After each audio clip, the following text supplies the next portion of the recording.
Difficile cette année de faire le casting de Davos. Donald Trump, lui, ne fera pas le déplacement. Il est toujours coincé à la maison. 800 000 fonctionnaires du shutdown ne touchent pas leur salaire. Les contre-propositions du président Trump n'ont absolument pas fait effet. Les démocrates continuent de refuser donc Trump à la maison. Theresa May, la même chose, bien évidemment. C'est le Brexit qui retient la première ministre britannique. Elle joue à la fois l'avenir de son pays et accessoirement son job de Premier ministre. Le Français Emmanuel Macron ne viendra pas aussi.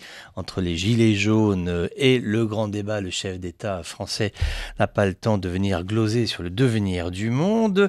En fait, tu te rends compte que Davos, c'est un peu comme le festival de Cannes. C'est-à-dire que tu t'assois devant les marches, tu regardes le tapis rouge et tu comptes les stars qui passent. Alors tu as Angela Merkel qui vient nous faire son dernier tour de piste avant de partir à la retraite. Benjamin Netanyahou, il est partout.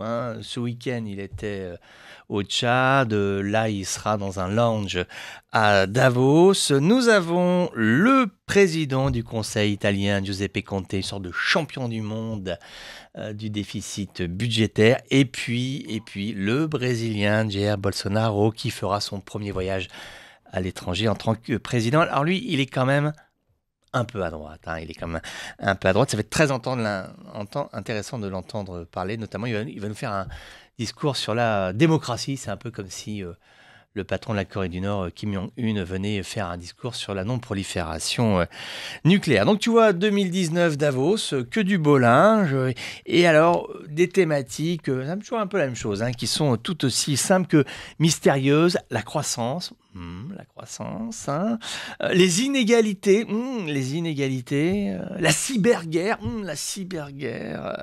alors instinctivement, tu as envie de te poser la question, mais tout ça, ça sert à quoi? Peut-être te dire, ça sert à rien.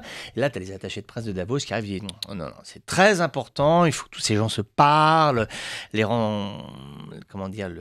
l'usage et l'efficience de ces rencontres ne pourra se mesurer que dans quelques années, mais ce sera tout à fait passionnant.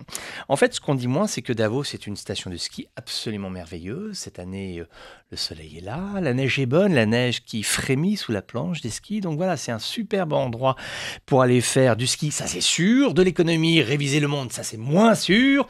Mais en tout cas, Davos, c'est une magnifique station de ski.